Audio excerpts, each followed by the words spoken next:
Bueno, acá está las preguntas. ¿Se acuerdan que vimos en el video que decía interrogative form, ¿sí? Las yes, no questions. Simplemente es lo que uno contesta en inglés, que sí o que no. Eso vamos a ver ejemplos, pero un poco traducido para que sea más fácil. La primera pregunta, ven, did you study yesterday? ¿Cómo formé esta pregunta en donde las dos palabras que están en círculo, el did es el auxiliar, el verbo auxiliar, y study es el verbo estudiar, que ustedes conocen. O sea, esto es estudiar y este es el auxiliar. Ahora vamos a ver. Las dos palabras que están en un círculo se van a traducir estudiaste. ¿Por qué? Porque el verbo entonces es estudiar. Y ahora va, ¿para qué sirve entonces el auxiliar? Para darle, en castellano sería el significado al verbo estudiar para que se traduzca en pasado. Porque entonces el did, esa palabra, vamos a ser claros, ¿no? Como auxiliar no significa nada, pero sí sirve para formar la pregunta en pasado, que es lo que quería decir el video, pero por ahí, como estaba en inglés, no quedaba claro. ¿Sí? O sea, ahora vamos a ver después con otro verbo. En este caso, entonces, es el verbo cantar. Pero entonces, did más study, ahí voy a traducir estudiaste, porque en realidad el sujeto es tú. Entonces, por eso sé que es estudiaste. ¿Estudiaste ayer? ¿Sí? Y yo puedo tener la opción de contestar en forma cortita, hacer una respuesta corta, simplemente poner que sí, digo yes, I did. ¿Qué significa el did ahí? Bueno, lo que hace es reemplazar al verbo. En vez de poner estudiar, se pone el did. Pero si uno ve en las traducciones en las películas o en alguna canción, la traducción es como decir sí, yo lo hice. Algunos también traducen sí, yo estudié. O sea, depende del verbo que haya aparecido en la traducción. Pero nosotros, porque queremos tratar de entender lo que dice, el inglés no lo traduce, sabe que la pregunta esa se va a contestar con el auxiliar y ahí arman la respuesta corta. Pero si no les parece clara la respuesta corta, yo no los voy a obligar a hacer esa respuesta si no quisieran.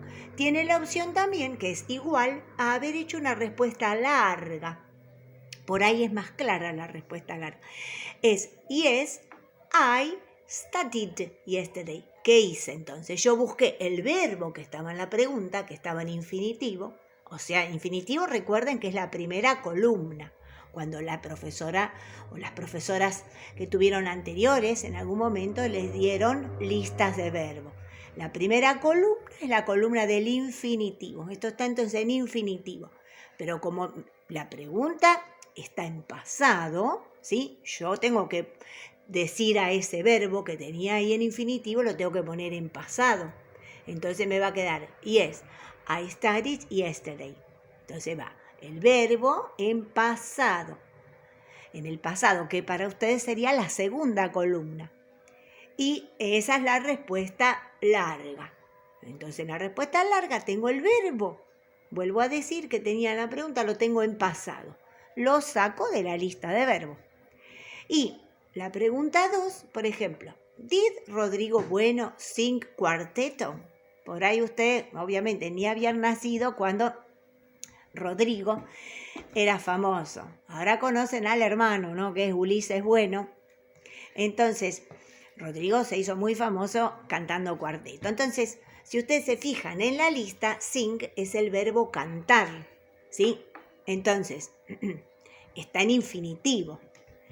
Como sing es cantar, entonces did más el verbo sing, que es cantar, es como que yo traduzco a las dos palabras como cantaba, ¿verdad? Las dos palabras, did, dijimos, más sing. Entonces, ¿cantaba Rodrigo Bueno cuarteto? Yo puedo decir, yes, he did, porque estoy hablando de Rodrigo. Y si no, digo, yes, he sang cuarteto. Sí, él cantaba cuarteto. ¿Sí? Bueno, acá en mi pizarrón tiene un papel, por eso, para que se pueda borrar. Se arrugó un poquito ahí. Yes, he sang cuarteto, ¿sí? Él cantaba cuarteto. ustedes se van a fijar que el pasado de sing es sang. Y ustedes vieron un poquito con la profesora que hay verbos regulares, que son estos que terminan con ed, como el verbo estudiar, el pasado es study, o los irregulares, que son estos como sing, que está en primera columna, para formar el pasado, tiene una A, pero eso no les pido que memoricen los verbos, que los tengan en las listas. Si alguno no tiene las listas, yo también tengo listas, pero son varias hojas. Sería buenísimo tener esto vía grupo de WhatsApp, chicos. Yo pedía un poquito esto, que por ahí les va a resultar más fácil tener grupo de WhatsApp para mandarle a veces algunas cosas. Bueno, y ahí tenemos que sí. Yo lo corto a este video para que ahora vean uno que diga que no, ¿sí? Que no.